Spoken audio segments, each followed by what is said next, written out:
अस्सलामुअलैकुम फ्रेंड्स, कैसे हैं आप सब दोस्त। उम्मीद है सब खैरियत से होंगे। तो सोशलाइजेशन के बारे में हम बात कर रहे हैं। तो इसमें आज का हमारा जो टॉपिक है वो है एजेंट्स ऑफ सोशलाइजेशन। तो एजेंट्स ऑफ सोशलाइजेशन क्या होते हैं, सबसे पहले इसकी डेफिनेशन देख लेते हैं। इसके बाद मैं आपको सिंपल अल्फाज में इसको समझाता हूँ कि people and groups that influence our self concept, emotions, attitude and behaviour are called agent of socialisation. यानी कि जितने भी लोग जो हमारे इर्द गिर्द मौजूद होते हैं, जो हमारी पर्सनैलिटी पे असरअंदाज हो रहे होते हैं, हमारे इमोशंस पे असरअंदाज हो रहे होते हैं, हमारे सेल्फ कंसेप्ट पे, हमारे एटीट्यूड पे, हमारे बिहेवियर पे असरअंदाज हो रहे होते हैं, वो बेसिकली एजेंट्स कहलाते हैं।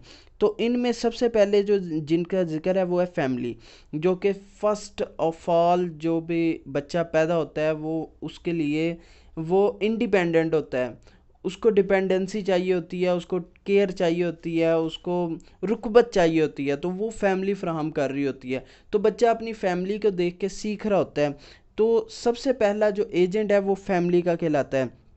अब इसमें बात कर ली जाती है कि फैमिली किस तरह से सोशलाइज करती है अपने बच्चे को। अगर एक पुअर क्लास में पैदा हुआ है बच्चा तो उसकी सोशलाइजेशन जो है वो डिफरेंट होती है बनिस्बत अपर क्लास के बच्चे से। तो वो किस तरह डिफरेंट होती है, क्योंकि वो कल्चर्स नॉर्म्स जो हैं वो डिफरेंटली सिखाए जाते हैं। तो नेक्स्ट हमारे पास है कि स्कूल स्कूल हमें किस तरह से सोशलाइजेशन फ्राहम कर रहा है। स्कूल इस तरह से सोशलाइजेशन फ्राहम कर रहा है कि हम स्कूल में जाते हैं पढ़ने के लिए, कुछ सीखने के लिए।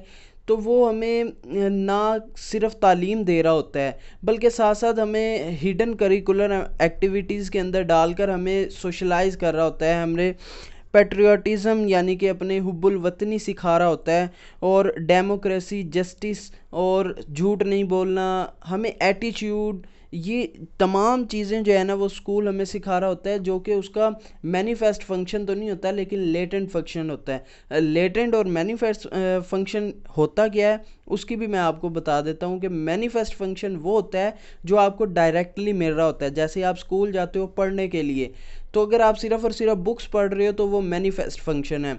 लेकिन वहाँ जाकर आपने बुक्स के अलावा ये सीख लिया कि आपने बैठना कैसे है चेयर्स पे, आपने बोलना कैसे है, आपसे स्पीच करवाई जाती है, आपके अंदर कॉन्फिडेंस बिल्ड किया जाता है। तो वो बेसिकली लेटेंट फंक्शन होता है।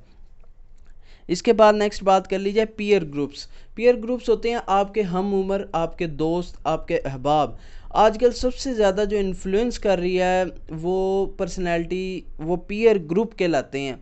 पीयर ग्रुप जो है वो पर्सनैलिटी को बहुत ज़्यादा इन्फ्लुएंस करते हैं। हज़रत अली रज़ी अल्लाह तआला अन्हु का कौल है कि अगर बंदे की पर्सनैलिटी को जानना है तो उसके दोस्त को पता कर लो कि उसका दोस्त कैसा है। तो दोस्त जो हैं वो आईना होते हैं। तो बेसिकली जितनी भी सोशलाइजेशन हो रही है वो बेसिकली मैक्सिमम आजकल के दौर में वो पीयर ग्रुप्स के ज़रिए ज़्यादातर हो रही है। ठीक है, अगर आपका एक दोस्त सिगरेट पीता है तो माइट पॉसिबल 80 to 90% चांस है कि कुछ अरसे के बाद आप भी सिगरेट पीने लग जाएं। इसके बाद बात कर ली जाए मैस मीडिया।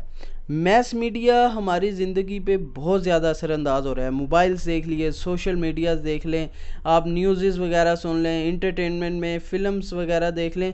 तो वो सारी चीज़ें जितनी भी आप देख रहे होते हैं वो बेसिकली आप अपने अंदर इनकलकेट कर रहे होते हैं। जैसा आपने ड्रामा या फिर मूवी में देखा है, आप चाहते हो कि यार मेरी ज़िंदगी में वैसा ही आ जाए, मैं भी वैसा हीरो की तरह एक्ट करूं। या बहुत रेयर चांस होते हैं कि 1 to 2% के मैं भी उस तरह विलन की तरह जो है ना वो अपने आप को पेश करूं। मैक्सिमम लोग जो हैं अपने आप को हीरो तस्वर कर रहे होते हैं, और जैसे वो कर रहा होता है वैसे ही आप करने की कोशिश करते हो। मोहब्बत वगैरह बढ़ जाती है। तो ये आजकल के ज़माने में जो मोहब्बत चल रही है वो मास मीडिया ने बहुत ज़्यादा इनकलकेट की है हमारे अंदर। नेक्स्ट बात कर लीजिए रिलीजियन। रिलीजियन जो है वो भी बहुत इम्पोर्टेंट रोल प्ले करता है। किस तरह आप किसी मस्जिद वगैरह में खुतबा सुनने, अगर आप मुस्लिम्स हैं तो मस्जिद वगैरह में खुतबा वगैरह सुनने जाते हैं, तो मैनिफेस्ट फंक्शन तो ये है उसका कि आप और सिर्फ रिलीजन के बारे में आपको यानी कि इस्लाम के बारे में पता चल जाए। लेकिन लेटेंट फंक्शन ये है कि आपने मस्जिद में जाना कैसे है, मस्जिद के आदाब क्या जाने के, यानी कि आपको पाकी नापाकी, पलीत साफ़ का पता चल जाता है। और दूसरा, आपने ड्रेस कैसा पहनना है, साफ़ सुथरा ड्रेस पहनना है कि नहीं। तो ये लेटेंट फंक्शन है जो कि एक रिलीजन के थ्रू आपको मिल रहा है कि आपने हमेशा पाक रहना है, साफ़ रहना है, गुस्ल करना है, उसके क्या फ़राइज़ हैं। तो लेटेंट फंक्शन और मैनिफेस्ट फंक्शन मिल के जो है ना सोशलाइजेशन करवा रहे हैं। रिलीजन जो है वो सोशलाइजेशन करवा रहा है, हमारी ज़िंदगी में हमारी पर्सनैलिटी को डेवलप कर रहा है। तो ये थे हमारे पास total 1 2 3 4 and 5 agent of socialization. अगर आपको कंसेप्ट क्लियर हो गए हो तो वेल एंड गुड, अगर नहीं क्लियर हुए तो कमेंट बॉक्स में लाजमी पूछिएगा। उस वक्त के लिए अपना ख्याल रखिएगा। अल्लाह हाफिज़।